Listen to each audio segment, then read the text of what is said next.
dad died in 1988, I wrote a book about boxing, a memoir about boxing, my dad and I, but I couldn't publish it. Then I wrote the Bill Walsh book, and for 10 years I've been writing a novel. And it's a lot of fun to write a novel, but it's hard for me. So I think that has something to do with it. In addition, I do a lot of writing. I write 4 columns a week, and that takes up a lot of time, and probably, maybe if I weren't doing that, I would have written books, but I'm happy to write the columns. I like that kind of work. I like the action. Have you regretted not taking time off to write books? No, I couldn't have anyway because I needed the money. I couldn't just take time off. I have a kid now. He's a junior at UCLA, and I certainly have to have an income to put him through. No, I have not felt that way. I have not felt that I needed to be remembered by posterity or to make a mark like that. As I say, part of what I like in daily journalism is the action. I like the drama and the feedback and the rush. I guess there's a rush in it, and I get the rush all the time, and I really like it. How do you do your job differently at age 63 than if you had your identical job but you were 33? Yeah. I have better judgment, meaning I know what's a better column, where to go for the column. I'm better connected with the people I need to talk to. In my writing, when I was younger, there was an anger that came out. And, Luke, I don't know where the anger came from. I don't know where it was. It was an anger that came out that when I look at and it was in a higher percentage of columns than it should have been, it embarrasses me a little bit. I think my stuff is more balanced, more mature now, and it expresses more different moods and points of view. I think I'm better now than when I was the man. I could be wrong. Maybe I'm not, but that's how I experienced it. So I think I have better judgment, and I'm more economical with my time, know where to go. How much do you not get out there and physically cover things because you're 63 instead of 30? I cover more. It's a smaller paper, the Press Democrat, than the Chronicle, and they need me to be in more places. For example, yesterday morning, I drove from Oakland to Santa Clara and interviewed Jed York, the 27-year-old co-owner or whatever he is of the Niners. Came home, then after a few hours went down to the Coliseum Arena, interviewed Don Nelson before the game, watched the game, did stuff after the game, wrote columns and blogs. So yesterday was like a 13-hour day. I actually seem to work harder, but I seem to be physically fit enough to do it. Although I think, it concerns me how long I'll be able to do it. But I seem to work harder. At the Chronicle, I only wrote 3 columns a week. And toward the end, when I saw where it was going, it was almost like a sinecure. I didn't work hard for them. Some mornings I'd be done with my column by 9:30 and drive down to Stanford and spend the day with the Stanford football team working on my book. I was so alienated. I used to think that what I was on was a Chronicle scholarship. I mean, I always handed in my column, but at the end, I didn't work as hard on it as I probably do on them now. There are a lot of Q&As on your blogs. Do you transcribe them yourself? Yes. It's tedious. I just recently got one of those little recorders, digital recorders. Yes. But my handwriting as I get older is really bad, and I can't read it as well. So I do that, and plus in blogs, you sort of have to have the correct words. So I've been doing that, and I have a little earpiece I put in, and I just like the young guys. I just sit there and type away, and I'm getting pretty good at it. Now, Luke, I'm going to tell you, if it's okay with you, I'm going to give you till 9 o'clock. It's about 10 of now, because my wife is now yelling down to me. I promised I would do something with her. Okay, great. No, that's great. No. This is awesome. Like the co-author of Freakonomics, he wrote a book on Franco Harris, a book about heroes, because Franco Harris was his hero when he was a kid. So I feel a little bit like him, because you were my hero when I was like 18, 19, 20. So this is a real blast for me. Well, I hope so. I hope I'm doing okay for you.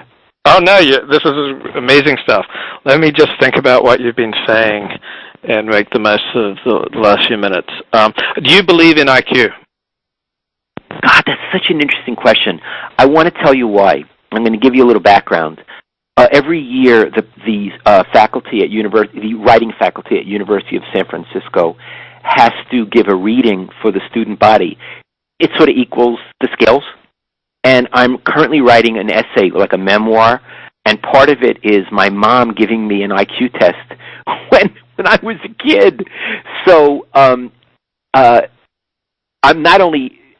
actually writing about IQ right now.